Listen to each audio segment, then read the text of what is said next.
بسم اللہ الرحمن الرحیم حامدا و مسلیا اما بعد السلام علیکم ورحمۃ اللہ وبرکاتہ۔ میری عزیز بہنوں، آج ہم ذکر کریں گے کہ تلسی کے ذریعے کیسے ہم اپنی بیماریوں کا علاج کر سکتے ہیں، اور نبی صلی اللہ علیہ وسلم نے تلسی کے بارے میں کیا ارشاد فرمایا ہے۔ تلسی، جس کو انگلش میں بیزل لیوز کہتے ہیں اور عربی میں ریحان کہتے ہیں، قرآن کریم میں اس کا ذکر سورۃ الرحمن کے آیت نمبر 12 اور سورہ واقعہ میں بھی موجود ہے۔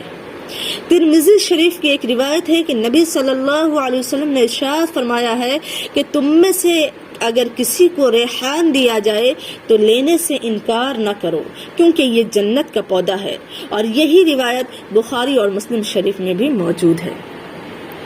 چلیے اب جانتے ہیں کہ اس کے فائدے کیا ہیں اور اس سے علاج کا طریقہ کیا ہے۔ اس کے فائدے اور اہمیت کو اگر ہم دیکھیں تو اس کے اتنے فائدے ہیں کہ ہندوؤں نے اس کے افادیت کو دیکھتے ہوئے پوجنا شروع کر دیا، کیونکہ تلسی حقیقت میں ایک ایسی دوا ہے جس میں وائٹامن، کھنیج اور بیماریوں سے لڑنے کے لیے امیون سسٹم کو مضبوط کرتا ہے، ہمارے جسم کا قوت مدافعت بڑھاتا ہے۔ اب چلیے جانتے ہیں کہ کن کن بیماریوں کا علاج ہم تلسی کے ذریعے کر سکتے ہیں۔ روزانہ اگر 4 سے 5 تلسی کے پتے کو چبا کر پانی کے ساتھ نگل لیں تو اس سے ہمارے برین کا پاور مضبوط ہوتا ہے اور ہماری یادداشت تیز ہوتی ہے۔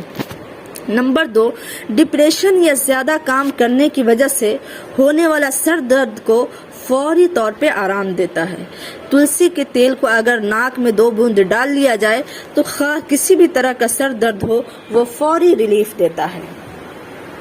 اسی طرح اگر ہم چاہیں تو تلسی کے پتے اور بیج کو ملا کر چورن بنا کر استعمال کر سکتے ہیں، جو ہمیں سردی، کھانسی،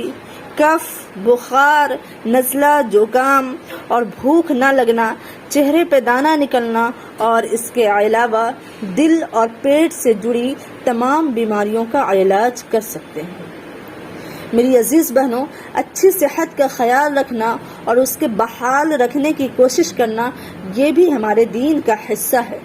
کیونکہ کسی بھی عبادت کو کما حقہ تبھی ادا کیا جا سکتا ہے جب انسان کا دماغ اور جسم تندرست رہے،